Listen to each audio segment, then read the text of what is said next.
Selamat pagi Bapak, Ibu, dan Saudara yang dikasihi Tuhan Yesus Kristus. Selamat hari Minggu, salam sejahtera bagi kita semua. Ibadah hari ini, Minggu 16 Agustus 2020, di GKI Bogor Baru dan Pos Jemaat Sentul, masih dilaksanakan secara online, karena kita masih dalam masa pembatasan sosial berskala besar untuk pencegahan pandemi COVID-19. Tema ibadah hari ini, kasih lintas batas, mengasihi sesama anak bangsa Indonesia. Dengan firman Tuhan dari Matius 15 ayat 21 sampai dengan 28. Yang akan dilayani oleh Saudara Joshua Bernando. Sebelum ibadah dimulai, ada beberapa penekanan warta yang kami sampaikan. Yang pertama adalah persidangan Majelis Jemaat atau PMJ pada bulan Agustus akan dilaksanakan secara online pada hari ini, Minggu 16 Agustus 2020 pada jam 13.00. Yang kedua, ibadah hari ulang tahun Republik Indonesia yang ke-75, 17 Agustus 2020, dilakukan secara online pada hari Senin 17 Agustus 2020, pukul 09.00 yang akan dilayani oleh Saudara Joshua Bernando. Yang ketiga, dalam rangka HUT ke-32 Sinode GKI, maka pada hari Minggu 23 Agustus 2020, GKI Bogor Baru tidak melaksanakan ibadah online sendiri. Tetapi mengikuti ibadah online, GKB GKI TV melalui YouTube, yang telah disusun secara khusus, link ibadah akan diinformasikan kemudian. Mohon jemaat dapat mengikutinya. Yang keempat, penerimaan peserta didik baru BPK Penabur Bogor tahun pelajaran 2021 sampai dengan 2022. Info tentang penerimaan peserta didik baru dapat dilihat dalam flyer berikut ini.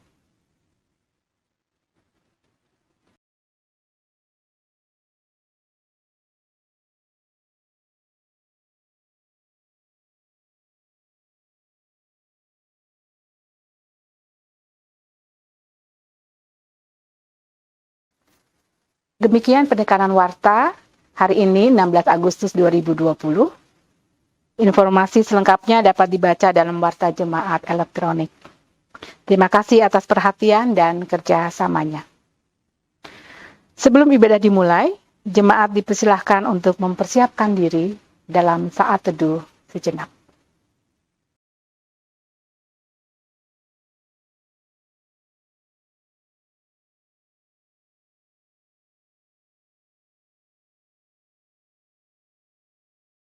Jemaat Tuhan, hari ini kita kembali beribadah kepada Tuhan, walau masih secara online. Semoga itu tidak mengurangi sukacita kita untuk memuji dan memuliakan nama Tuhan, dan tidak menyurutkan kerinduan untuk mendengarkan sapaan firman-Nya. Mari kita bangkit berdiri, menaikkan pujian dan bersorak-sorai bagi Tuhan Allah kita.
Saudara yang dikasihi Tuhan, mari kita landasi kebaktian kita pada pagi hari ini dengan kesadaran bahwa pertolongan kita adalah di dalam nama Tuhan yang menjadikan langit dan bumi, yang kasih setianya tetap untuk selama-lamanya.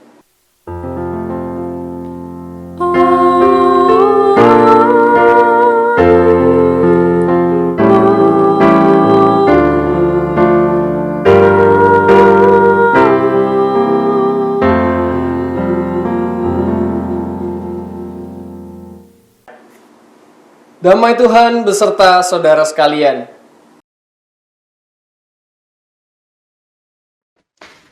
Umat yang dikasihi Tuhan, hari ini tanggal 16 Agustus 2020, satu hari sebelum kita merayakan Hari Kemerdekaan Republik Indonesia yang ke-75.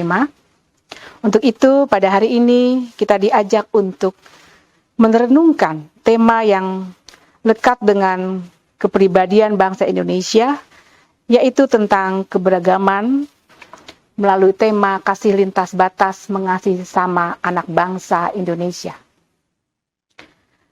Kita diajak untuk memenuhi panggilan kita, mengasihi saudara sebangsa kita yang beraneka ragam, suku, bahasa, budaya, dan agama. Sebagaimana Tuhan memberikan kita perintah untuk saling mengasihi. Inilah perintahku, yaitu supaya kamu saling mengasihi seperti aku telah mengasihi kamu.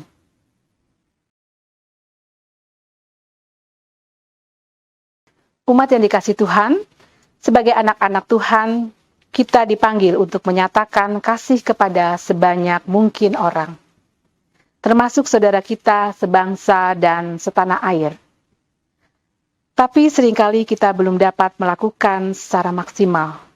Untuk itu, mari kita datang ke hadapan Tuhan, kita memohon pengampunan atas keengganan dan ketidakmampuan kita, mewujudkan kasih kepada sesama kita. Mari kita berdoa. Allah Bapa, pencipta segala manusia, kami mengucap syukur atas keberagaman yang Tuhan berikan kepada bangsa kami. Kami percaya ini adalah wujud dari kuasa Tuhan dan wujud dari kasih Tuhan yang tanpa batas mengasihi semua ciptaan-Mu yang beragam tanpa terkecuali. Kami juga mengucap syukur kalau kami boleh menjadi anak-anak-Mu yang mengenal kasih-Mu yang tak terbatas itu dan dipercaya untuk membagikan kasih-Mu kepada banyak orang melalui kasih kami kepada mereka. Bapa, pada hari ini kami ingin datang ke hadirat-Mu, membawa ketidaksempurnaan kami dalam mewujudkan kasih-Mu kepada orang-orang yang berbeda dari kami. Kami seringkali masih membeda-bedakan orang, terlebih jika saudara kami itu berbeda suku, agama, dan status sosial. Kami seringkali merasa golongan kami lebih baik dibanding dengan orang lain, dan memandang rendah orang-orang yang memiliki perbedaan dengan kami. Untuk itu, kami sungguh-sungguh memohon ampun kepadamu, karena bersikap demikian. Kami memohon kiranya Tuhan mengampuni kami, dan juga memampukan kami untuk mengasihi saudara sebangsa kami, yang beragam suku, agama, dan status sosialnya. Kami mau membuka hati kami, dibimbing oleh Roh-Mu yang kudus. Amin. Saudara, saya undang untuk bangkit berdiri. Bagi kita yang telah mengakui dosa dan kesalahan kita dan berkomitmen mau mengubah diri kita, kita diberikan berita anugerah dari Roma pasal 11 ayat 30 sampai dengan 32. Demikian bunyinya. Sebab sama seperti kamu dahulu tidak taat kepada Allah, tetapi sekarang beroleh kemurahan oleh ketidaktaatan mereka.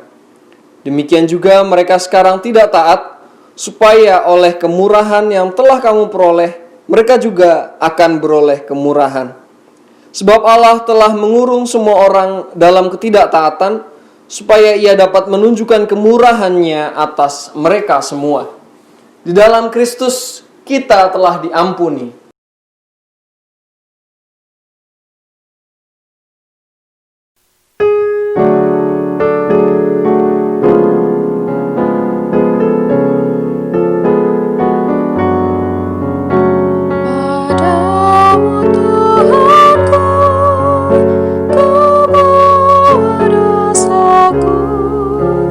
Segala salahku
Saudara, mari sebelum kita merenungkan, membaca firman Tuhan, kita menyatukan hati untuk berdoa. Mari berdoa. Ya Roh Kudus yang mendiami hati kami memohon pertolongan-Mu ketika kami saat ini ingin membaca, mendengarkan firman-Mu, dan kami melakukan firman-Mu.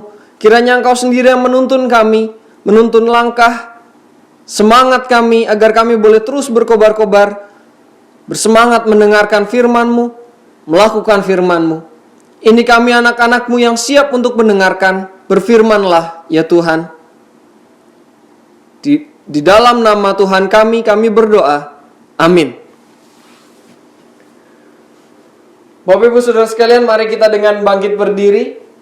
Kita akan membaca bacaan firman kita yang diambil dari Matius pasal 15 ayat 21 sampai dengan 28. Matius pasal 15 ayat 21 sampai dengan 28. Saya akan membacakannya untuk kita sekalian. Lalu Yesus pergi dari situ dan menyingkir ke daerah Tirus dan Sidon. Maka datanglah seorang perempuan Kanaan dari daerah itu dan berseru, "Kasihanilah aku ya Tuhan, anak Daud, karena anakku perempuan kerasukan setan dan sangat menderita." Tetapi Yesus sama sekali tidak menjawabnya. Lalu murid-muridnya datang dan meminta kepadanya, "Suruhlah ia pergi. Ia mengikuti kita dengan berteriak-teriak." Jawab Yesus, "Aku diutus hanya kepada domba-domba yang hilang dari umat Israel." Tetapi perempuan itu mendekat dan menyembah Dia sambil berkata, "Tuhan, tolonglah aku." Tetapi Yesus menjawab, "Tidak patut mengambil roti yang disediakan bagi anak-anak dan melemparkannya kepada anjing." Kata perempuan itu, "Benar Tuhan, namun anjing itu makan remah-remah yang jatuh dari meja tuannya." Maka Yesus menjawab dan berkata kepadanya, "Hai ibu, besar imanmu, maka jadilah kepadamu seperti yang kau kehendaki." Dan seketika itu juga anaknya sembuh. Demikianlah firman Tuhan. Berbahagialah bagi kita yang merenungkannya, juga melaksanakannya di dalam kehidupan kita hari demi hari. Haleluya. Silakan duduk saudara sekalian. Anjing. Tuhan Yesus menggambarkan perempuan Kanaan, perempuan asing dengan seekor anjing. Kita temukan di ayat 26 Tuhan Yesus memberikan perumpamaan tentang anjing dan roti.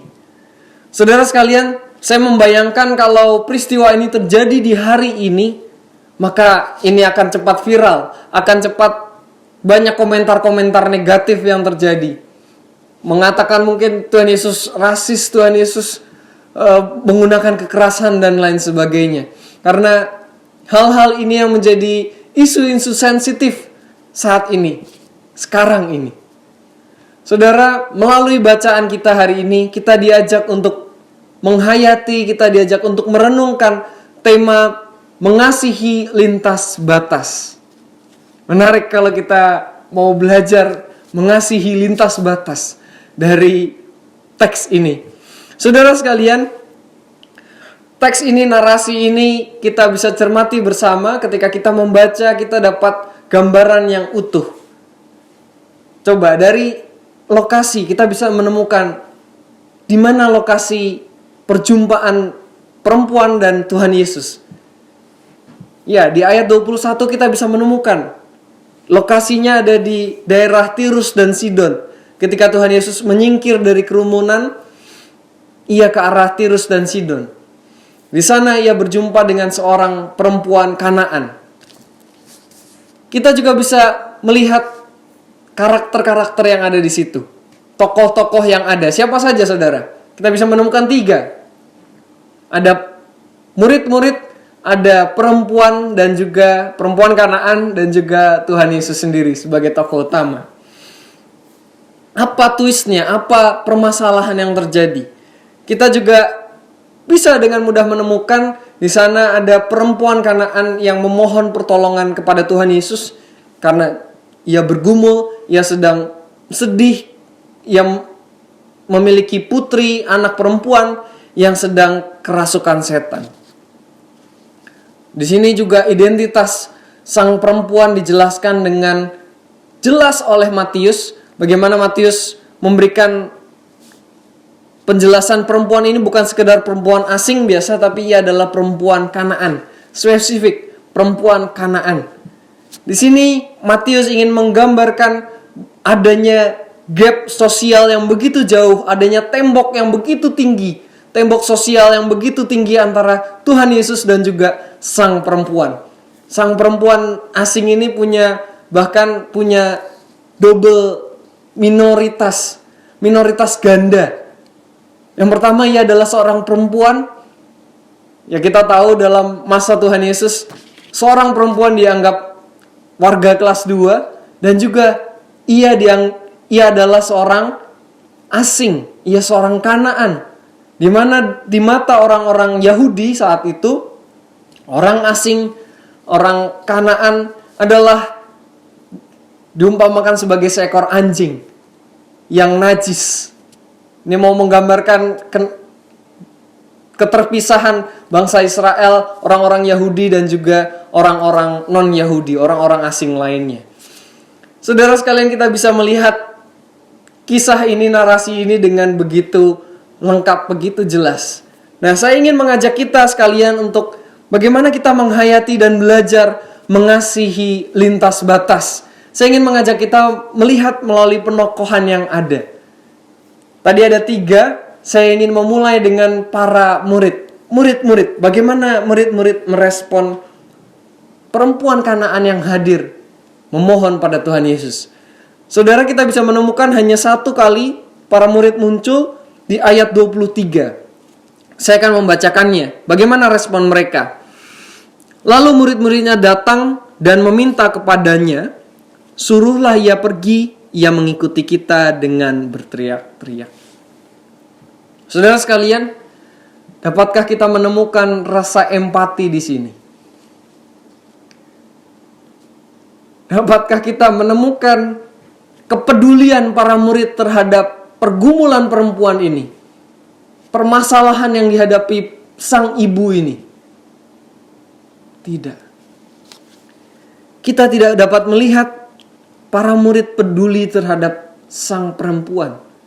Kalau bisa kita bahasakan lebih mudah atau bahasa sehari-hari, mungkin para murid ingin mengatakan gini, "Tuhan Yesus, tolong kasihlah apa yang perempuan ini minta biar dia cepat pergi." Kira-kira demikian. Sama sekali tidak ada empati, tidak ada rasa peduli terhadap sang perempuan. Saudara sekalian, ketika saya membaca bagian ini dan saya merenungkannya, saya merasa tertampar. Kenapa? Karena saya merasakan saya adalah murid-murid yang egois ini. Ya saudara, beberapa hari yang lalu saya pulang ke rumah dengan kondisi tubuh yang tidak begitu fit, tidak begitu sehat. Saya di jalan berpikir saya akan pulang, mandi, dan lalu tidur, lalu istirahat. Lalu apa yang terjadi ketika saya sampai rumah, saya pulang. Di sana saya menemukan seorang pria yang menunggu saya di kos-kosan. Katanya ingin mengobrol dengan saya. Saya yang pengen istirahat, akhirnya tidak enak dan harus menemani pria ini. Jujur saudara, pria ini bukan orang yang saya kenal, bukan orang yang dekat dengan saya. Saya hanya berjumpa beberapa kali dan berbincang itu pun hanya sebuah basa-basi. Tapi demikian ia hadir di depan pintu saya dan mengajak saya mengobrol, meminta pertolongan kepada saya. Ketika mengobrol, dia bercerita tentang pergumulannya selama pandemi, permasalahan di dalam kesehariannya dan lain sebagainya. Saudara, saya jujur ketika ia bercerita demikian, di dalam hati kecil saya hanya ingin, apa sih maumu? Udahlah, aku kasih deh keinginanmu, kamu cepat pulang.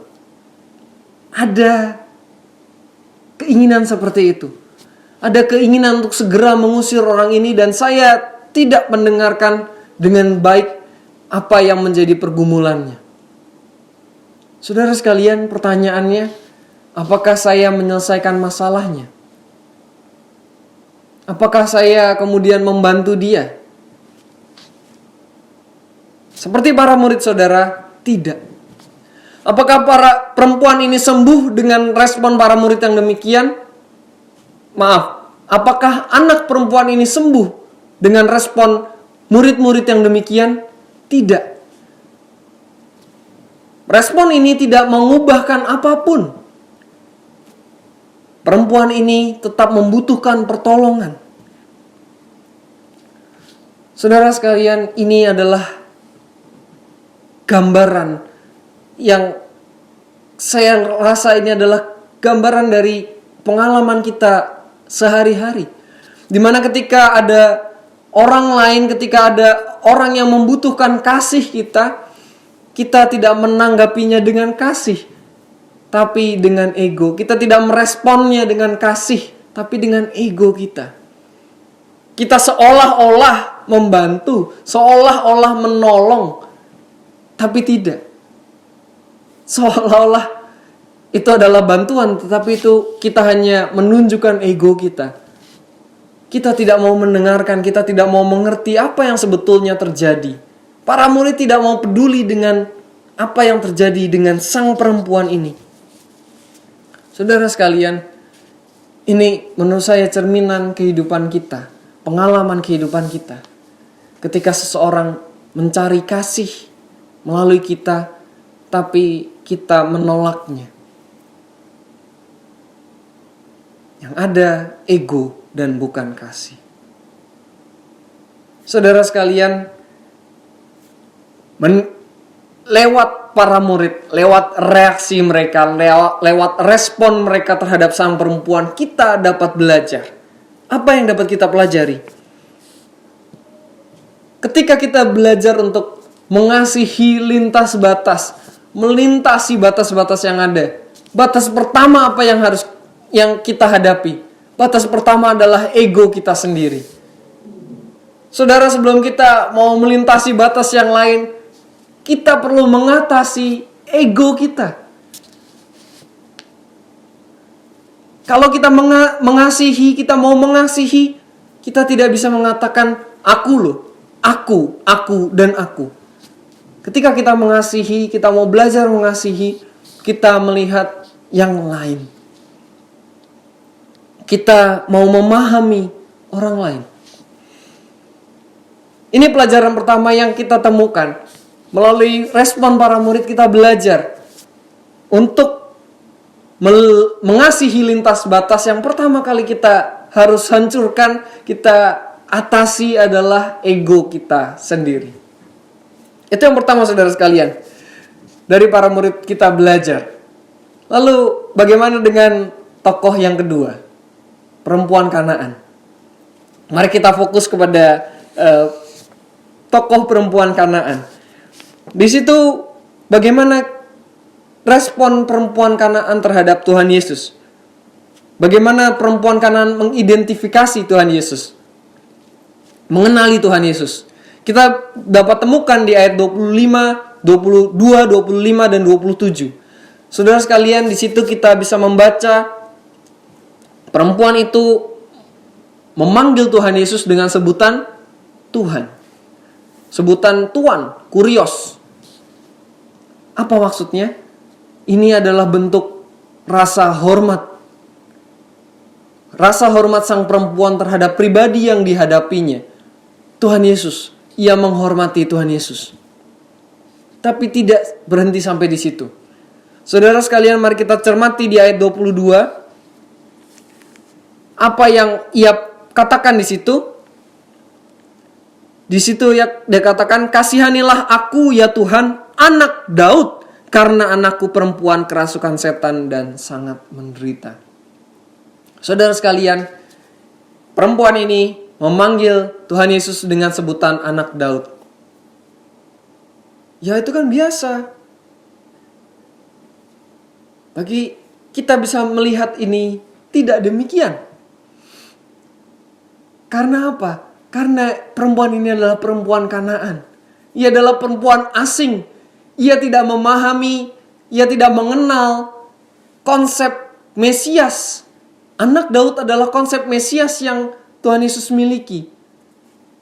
Ia adalah orang asing. Ia tidak mengenal konsep ini. Ia tidak menghidupi konsep anak Daud. Ia bukan orang Yahudi. Ia perempuan asing, saudara sekalian. Tapi demikian ia mau mengatakan hal ini. Apakah ini hanya sebuah lip service atau asal omong mereka, omdo? Saya rasa tidak. Kenapa demikian? Saya melihat di sini ada dua hal implikasi dari ketika ia mengatakan anak Daud. Ia mengenali Tuhan Yesus dengan anak Daud. Yang pertama, saudara sekalian, kita bisa melihat bagaimana ia sungguh mengasihi anaknya. Di situ ia dikatakan di ayat 22, "Kasihanilah aku ya Tuhan anak Daud, karena anakku perempuan kerasukan setan dan sangat menderita." Saudara sekalian, yang ia pedulikan adalah anaknya. Yang ia kasihi begitu rupa karena ia tidak tega melihat anaknya yang terus-menerus menderita.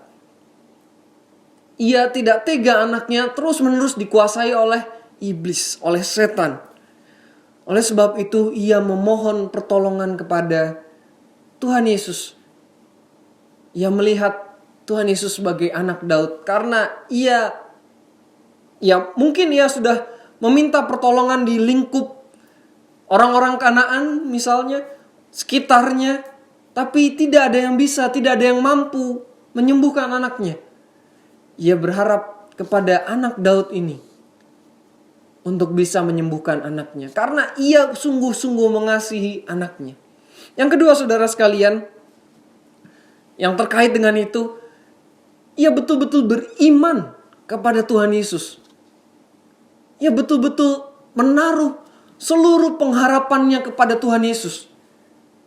Ia tidak mau lagi memberikan harapannya,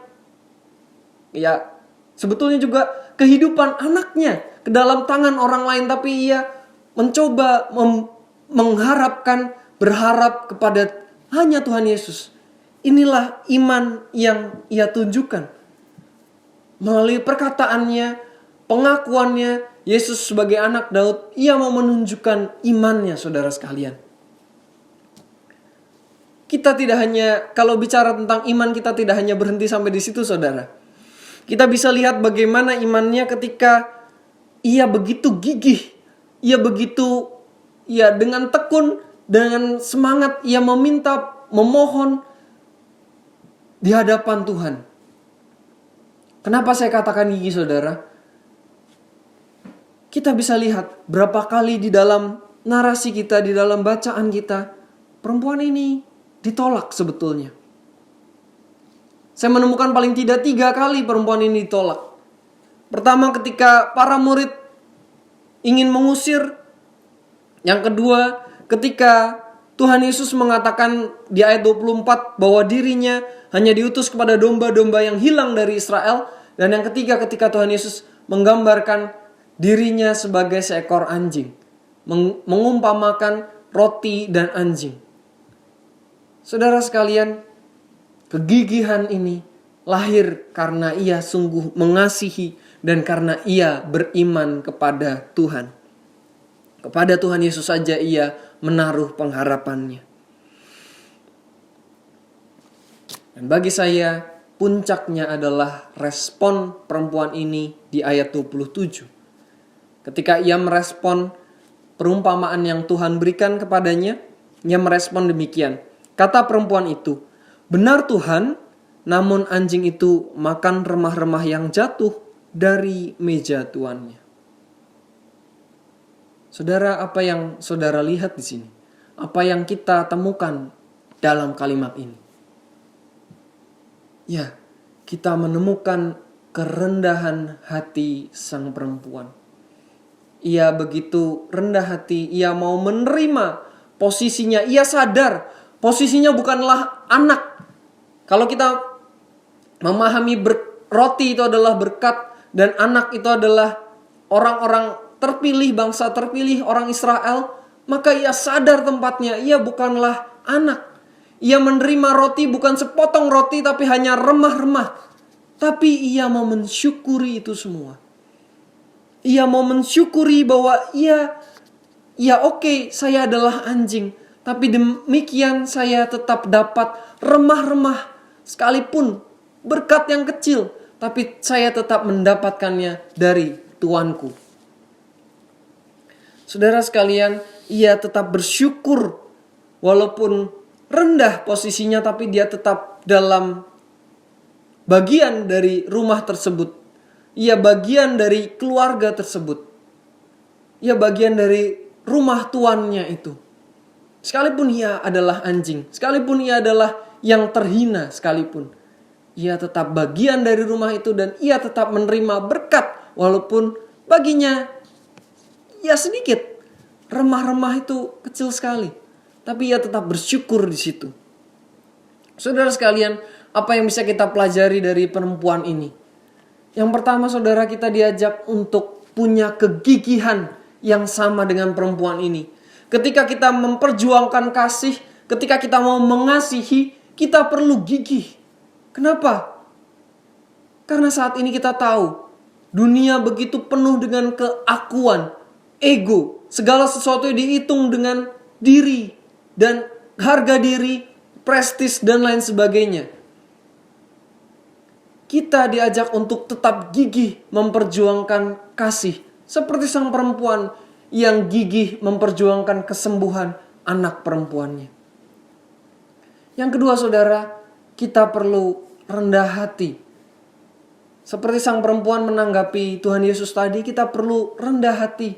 Ketika kita sadar kita mau belajar, kita sadar bahwa kita manusia yang terbatas untuk mengasihi, kita perlu sadar dan rendah hati melihat sang kasih itu. Dan kita mau belajar rendah hati, belajar mengasihi dari Tuhan itu sendiri yang adalah kasih. Saudara sekalian, ini adalah hal yang bisa kita pelajari dari sang perempuan. Yang pertama, kita gigih untuk memperjuangkan kasih. Yang kedua, kita perlu rendah hati dalam kita mengasihi. Kita sadar kita terbatas dalam mengasihi, tapi kita perlu belajar. Kita sadar, dengan kesadaran itu kita belajar kepada Tuhan yang adalah kasih itu sendiri. Ini yang kedua.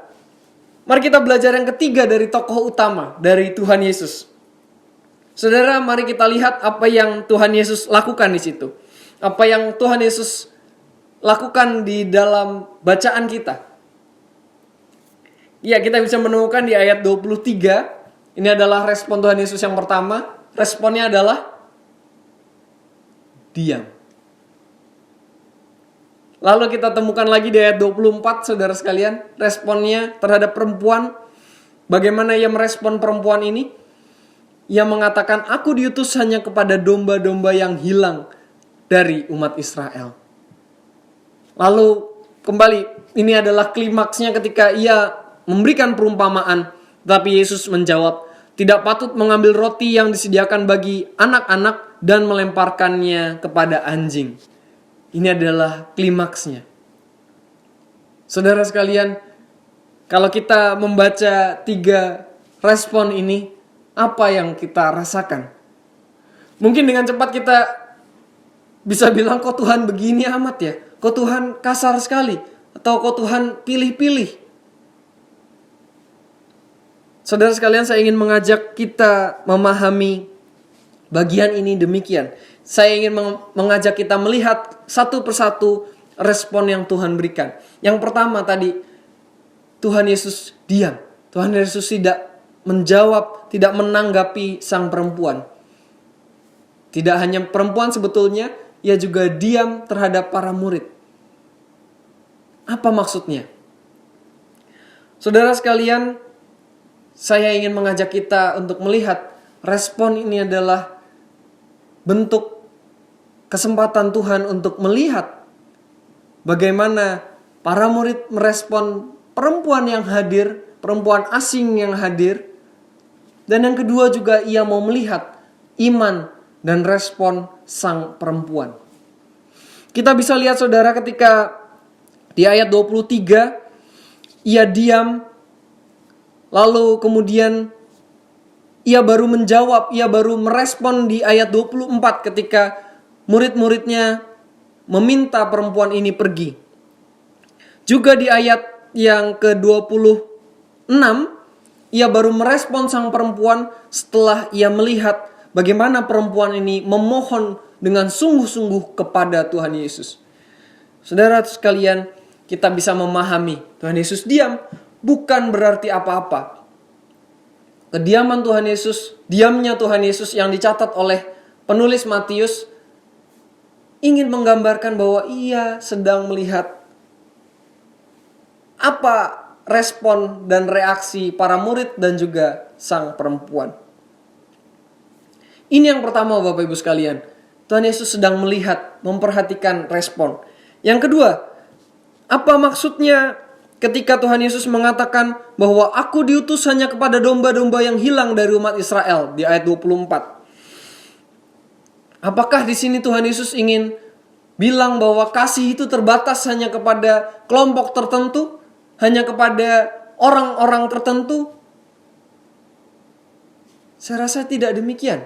Kalau gitu ia pelin-pelan kalau saya bisa bilang, atau tidak konsisten. Kenapa? Karena kita bisa baca di Matius pasal 8 ayat 5 sampai dengan 13, kita bisa menemukan di sana bagaimana Tuhan Yesus menyembuhkan hamba seorang perwira Romawi. Di sana kita menemukan Tuhan Yesus menyembuhkan orang asing. Ia menolong orang asing. Kenapa? Karena ia melihat iman orang asing tersebut. Saudara sekalian, Tuhan kita bukanlah Tuhan yang tadi pelin-pelan atau Tuhan yang memilih-milih. Ketika ia mengatakan bahwa ia hadir, ia diutus kepada domba-domba yang hilang dari Israel, yang ingin disampaikan Tuhan Yesus adalah prioritas. Kita diajak untuk memahami ketika mengasihi kita perlu memiliki prioritas. Saudara sekalian, kita bisa pahami demikian. Ketika kita ada di Indonesia, ketika kita hidup di lokasi tertentu, maka siapa yang perlu kita kasihi pertama kali? Perlu kita bagikan kasih kita pertama kali di mana? Ya di lingkungan sekitar kita yang paling dekat. Ketika kita ada di keluarga, yang pertama kali harus kita kasihi adalah keluarga kita sebelum kita mengasihi yang di luar kita. Ketika kita berhadapan dengan diri kita sendiri, yang perlu kita kasihi pertama kali adalah kita. Saudara sekalian, ini adalah prioritas kasih yang Tuhan ingin ajarkan kepada para murid, kepada perempuan dan juga kepada kita. Bagaimana dalam mengasihi kita perlu memprioritaskan. Kan tidak mungkin saya mengasihi orang tua saya, ibu dan ayah saya. Apakah kasih itu akan sama dengan ke perempuan yang lain, ke ibu-ibu yang lain? Saya rasa tidak akan. Kita perlu membuat prioritas dalam mengasihi. Bukan sebuah batas. Kita setuju, kita tahu bahwa mengasihi, kita diajak untuk mengasihi semua bangsa, semua orang, bahkan seluruh ciptaan. Di sini Tuhan ingin mengajak kita untuk melihat prioritas. Oke, yang ketiga, saudara sekalian, ketika Tuhan Yesus membuat sebuah perumpamaan tentang roti dan anjing. Di sini menarik ketika kita baca di dalam bahasa Indonesianya. Di situ hanya dikatakan, tetapi Yesus menjawab, tidak patut mengambil roti yang disediakan bagi anak-anak dan melemparkannya kepada anjing. Dalam bahasa Indonesia kata anjing hanya anjing begitu saja, namun kita bisa baca di dalam bahasa Yunaninya, Tuhan Yesus menggunakan kata kunarion. Kunarion ini ya anjing, tapi anjing yang berbeda dengan bahasa yang digunakan biasa adalah kuon. Untuk mengatakan orang asing adalah najis dan anjing itu biasa dikatakan dengan kuon. Tapi kunarion punya konotasi yang berbeda. Kunarion adalah anjing yang dipelihara di dalam rumah, bukan anjing liar. Kuon adalah anjing liar yang ya dikatakan najis tadi. Kunarion adalah anjing peliharaan, bagian dari keluarga, bagian dari rumah tuannya. Di sini, saudara sekalian, luar biasa menurut saya. Bagaimana Tuhan ingin mengajak kita, mengajak sang perempuan tadi melihat berkat yang dibagikan itu bagi semua. Walaupun ia adalah orang asing, ia adalah anjing tadi, tapi ia tetap di dalam rumah tuannya, tetap ada di dalam rumah tuannya. Dengan tetap menunjukkan tadi prioritas. Ia mau mengajarkan perempuan tadi ada sebuah prioritas. Ketika Tuhan Yesus dipanggil untuk melayani, ia punya prioritas. Dan Tuhan ingin mengajak perempuan tadi sadar akan tempatnya, akan kedudukannya di dalam prioritas tersebut. Jadi kita bisa temukan bahwa Tuhan Yesus bukan sebetulnya menggunakan kekerasan verbal ataupun ingin rasis, tidak. Atau membeda-bedakan, tidak saudara sekalian. Tuhan Yesus mengajarkan para murid, perempuan tadi, perempuan asing tadi, dan kita sekalian bahwa mengasihi itu melintasi segala batas. Saudara, Tuhan Yesus sungguh memperhatikan perempuan tadi. Perempuan Kanaan yang tadi kita bisa lihat ada tembok sosial yang begitu tebal di antara keduanya. Ia adalah perempuan, Tuhan Yesus adalah seorang laki-laki. Tuhan Yesus adalah orang Yahudi dan perempuan itu adalah perempuan asing, perempuan Kanaan. Tuhan Yesus menghancurkan tembok itu dengan kasih. Saudara sekalian, perikop kita diakhiri dengan kesembuhan yang terjadi bagi anak sang perempuan asing tersebut. Di ayat 28 kita menemukan bahwa dan seketika itu juga anaknya sembuh. Di situ dikatakan. Saudara, inilah hasil dari kasih. Ketika kita mengasihi, merespon dengan kasih seperti yang Tuhan Yesus lakukan, maka akan ada kesembuhan, akan ada mukjizat yang terjadi. Ini yang kita pelajari hari ini, saudara. Panggilan ini jadi panggilan yang khas untuk kita sekalian saat ini. Bagaimana ketika kita dihadapkan dengan dunia yang penuh dengan keakuan, dengan keegoisan, kita dihadapkan untuk tetap mengasihi. Kita dipanggil untuk tetap mengasihi. Dan membawa kasih itu kepada kesembuhan-kesembuhan, pemulihan-pemulihan yang ada. Saudara, kita tahu kita menghadapi isu-isu rasisme, isu-isu kekerasan seksual, dan lain sebagainya. Ini perlu kita hadapi dengan kasih, terutama di tengah pandemi saat ini. Kita dipanggil untuk mendobrak tembok-tembok yang ada, tembok-tembok sosial yang dibangun oleh manusia. Baik itu gender, ras, agama, status sosial, usia, dan lain sebagainya. Kita perlu menghancurkan tembok-tembok itu dan bukan untuk membawa keseragaman, tapi untuk membawa kasih. Agar kasih itu bisa hidup di setiap anak bangsa, di setiap orang, di setiap ciptaan. Ini yang Tuhan inginkan. Ini panggilan kita sebagai anak-anak Tuhan. Saudara, kita dipanggil untuk membagikan kasih, melintasi batas-batas yang ada, mendobrak batasan-batasan yang ada. Kita belajar hari ini melalui perjumpaan Tuhan Yesus dengan perempuan asing, perempuan Kanaan. Kita belajar 3 hal.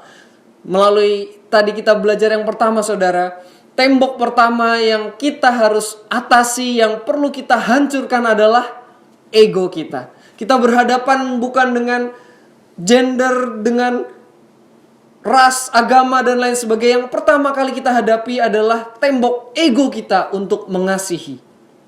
Yang kedua, saudara sekalian, kita belajar bahwa perbedaan itu ada, perbedaan itu nyata. Yesus juga berhadapan dengan seorang asing, seorang Kanaan, nyata. Kita pun dalam keseharian kita menghadapi perbedaan-perbedaan. Perbedaan itu nyata di dalam kehidupan kita.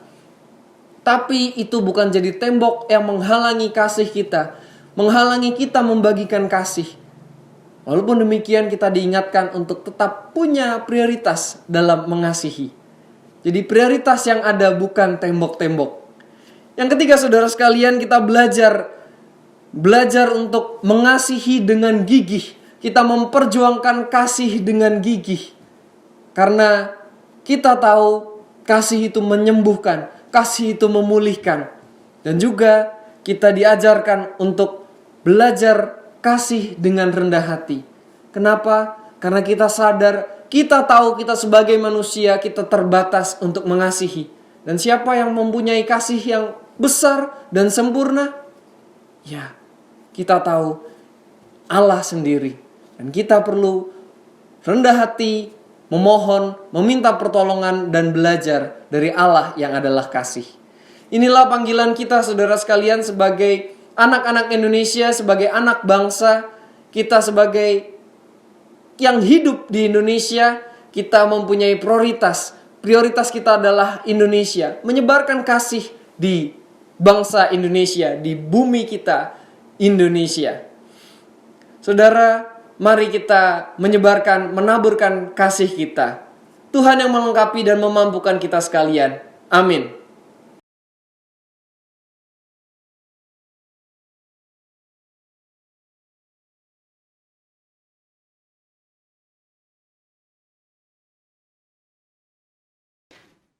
Jemaat, kami undang untuk bangkit berdiri. Marilah kita bersama dengan umat Allah di masa lalu, masa kini, dan masa depan mengingat pengakuan iman pada janji baptisan kita menurut pengakuan iman rasuli.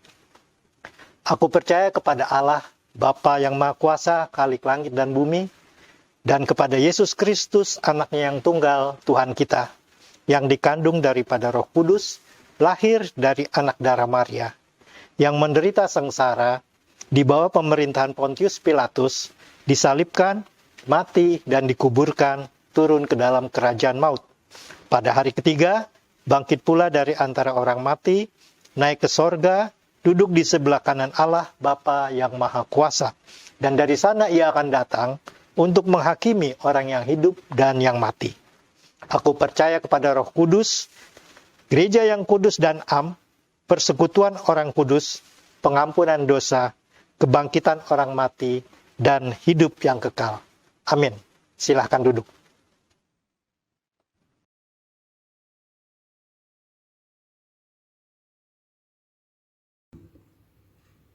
Hallelujah.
Saudara sekalian, mari kita menyatukan hati untuk berdoa dan menaikkan syafaat-syafaat kita. Mari kita berdoa. Tuhan yang penuh kasih, kami bersyukur pada hari ini kami boleh kembali belajar bahwa kasih-Mu itu adalah tanpa batas, tidak mengenal usia, tidak mengenal gender, tidak mengenal suku, bangsa, bahasa, warna kulit. Bapa, kami bersyukur kami boleh belajar dari Allah yang seperti Engkau. Kiranya kami ingin terus belajar mengasihi seperti diri-Mu. Ajarkanlah kami kasih-Mu, agar kami boleh mengasihi terutama bangsa kami sendiri, bangsa Indonesia. Terima kasih Tuhan, karena kami boleh diberikan kesempatan untuk mengasihi saudara-saudari kami yang Engkau ciptakan bagi kami. Ajarlah kami terus-menerus ya Tuhan. Pada saat ini kami ingin berdoa bagi bangsa negara kami, terutama bagi pemimpin negeri kami yang saat ini berusaha membangun perubahan-perubahan yang ada setelah pandemi. Kami berusaha menyesuaikan diri dengan pandemi ini. Tuhan, bantu para pemimpin negara kami agar mereka boleh menentukan arah negara kami dengan lebih baik. Kami ingin juga berdoa bagi mereka yang berjuang di garda terdepan menghadapi pandemi COVID-19 saat ini. Kiranya Tuhan yang sertai, Tuhan yang bimbing mereka, agar mereka boleh sehat secara jasmani maupun rohani. Mereka boleh terus menyerahkan diri mereka padamu, sehingga jiwa mereka boleh tenang, jiwa mereka boleh merasakan damai, karena kasih-Mu begitu luar biasa. Tuhan, kami ingin juga berdoa untuk setiap masyarakat kami, untuk setiap kami Bapak bangsa Indonesia, rakyat Indonesia. Kiranya kami boleh terus bersama-sama menyatukan hati untuk berperang melawan pandemi saat ini, agar kami boleh kembali berjaya, kembali menang atas pandemi ini. Berikanlah kami kesadaran, berikanlah kami kesabaran, agar kami boleh menghadapi pandemi ini bersama-sama dan tidak menyerahkan hanya pada satu pihak saja. Bapa, kami ingin juga berdoa bagi setiap mereka yang berusaha bekerja di tengah pandemi saat ini. Tuhan, kiranya Tuhan saja yang sertai, Tuhan saja yang lindungi mereka, agar mereka boleh tetap sehat, mereka boleh menjadi berkat dimanapun mereka berada. Ketika mereka juga berjuang untuk mendapatkan sebuah pekerjaan yang baru, Tuhan saja yang tunjukkan jalan, Tuhan saja yang bukakan pintu, agar mereka boleh menemukan ladang pelayanan mereka yang baru. Bapa, kami ingin juga berdoa untuk rekan-rekan kami yang sakit. Kami ingin berdoa untuk Bapak Adi Halim, Bu Hilda, Ibu Haryani, Ibu Sujadi, Ibu Payem, Ibu Hartati, Ibu Anastasia, Bapak Paul Margono, Ibu Anna Siboro. Tuhan, kami berdoa agar mereka boleh lekas pulih dari sakit penyakit yang mereka alami. Kiranya mereka boleh berjuang bersama dengan Engkau. Mereka boleh dikuatkan dengan kasih-Mu. Bapa, kami juga bersedih ketika kemarin, beberapa waktu yang lalu kami mendengar terjadi ledakan di Beirut, Lebanon. Tuhan, kiranya Engkau yang sertai setiap mereka yang berjuang hidup, Bapa. Mereka yang harus terluka karena ledakan yang terjadi, dan keluarga yang ditinggalkan orang-orang yang dikasihi. Tuhan, kami tidak tahu rencana-Mu, tapi kami ingin juga berdoa untuk mereka, agar peristiwa ini boleh menyadarkan kami betapa hidup kami kecil, dan kami sesama manusia boleh saling tolong-menolong, dan memberikan kasih kami, wujud nyata cinta kami kepada mereka juga. Bapa, pada saat ini kami ingin juga berdoa untuk gereja kami, GKI Bogor Baru dan Pos Jemaat Sentul, ketika kami berupaya mengadakan ibadah-ibadah, baik itu yang online ataupun kami berusaha mengadakan ibadah onsite. Kiranya Tuhan yang sertai, Tuhan yang bimbing kami, agar kami boleh mempersiapkannya dengan baik. Kami ingin juga berdoa Bapa untuk proses pendewasaan Pos Jemaat Sentul, untuk ditingkatkan menjadi Bajem. Kiranya Tuhan yang sertai, Tuhan yang bimbing segala upaya yang ada. Kiranya Pos Jemaat Sentul dengan setiap pelayanan yang ada boleh Engkau tumbuhkan, boleh Engkau kembangkan terus-menerus dari segi jumlah ataupun perkembangan iman mereka, Bapa. Kami ingin menyerahkan pos kami ke dalam tangan-Mu, Bapa, agar nama-Mu saja yang boleh dimuliakan. Ini segala doa dan permohonan kami. Kami serahkan segala pergumulan di dalam hati kami ke dalam tangan pengasihan-Mu, karena kami percaya Tuhanlah yang penuh kasih, Tuhanlah yang melihat segala kegalauan, kegelisahan, sukacita yang kami alami. Kami satukan doa ini dengan doa Bapa kami. Bapa kami yang ada di surga, dikuduskanlah nama-Mu. Datanglah kerajaan-Mu, jadilah kehendak-Mu di bumi seperti di sorga. Berikanlah kami pada hari ini makanan kami yang secukupnya, dan ampunilah kami akan kesalahan kami, seperti kami juga mengampuni orang yang bersalah kepada kami. Dan janganlah membawa kami ke dalam pencobaan, tetapi lepaskanlah kami daripada yang jahat, karena Engkau yang punya kerajaan dan kuasa dan kemuliaan sampai selama-lamanya. Amin.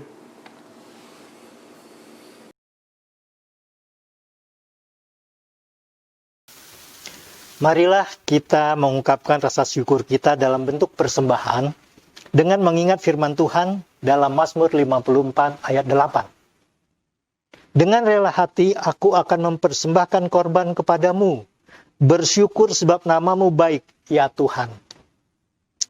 Persembahan dapat dimasukkan dalam amplop dan dibawa ke gereja setelah kita dapat beribadah di gedung gereja. Atau bisa juga dengan mentransfernya ke rekening bank BCA nomor akun 095 500 3999 atas nama GKI Bogor Baru. Sambil mengumpulkan persembahan, kita menyanyikan syukur padamu ya Allah.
Jemaat kami undang untuk bangkit berdiri. Mari kita berdoa. Allah Bapa yang Maha Pengasih, kami bersyukur atas berkat-Mu yang tidak pernah berhenti di dalam kehidupan kami. Untuk itu kami membawa persembahan kami ke hadapan-Mu.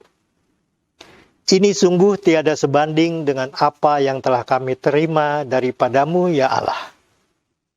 Kiranya persembahan ini boleh Engkau kuduskan dan bisa dipakai untuk mendukung kerja dan karya-Mu melalui gereja-Mu di tempat ini. Amin. Saudara, mari kita pergi sebagai duta damainya Allah sebagai duta kasihnya Allah di tengah bangsa Indonesia. Mari kita pergi untuk saling mengasihi. Kita sambut dengan nyanyian dari PKJ 267, Damai di Dunia.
Saudara sekalian, mari kita pergi dimanapun kita diutus dengan tetap mengarahkan hati kita kepada Tuhan. Arahkanlah hati kita kepada Tuhan.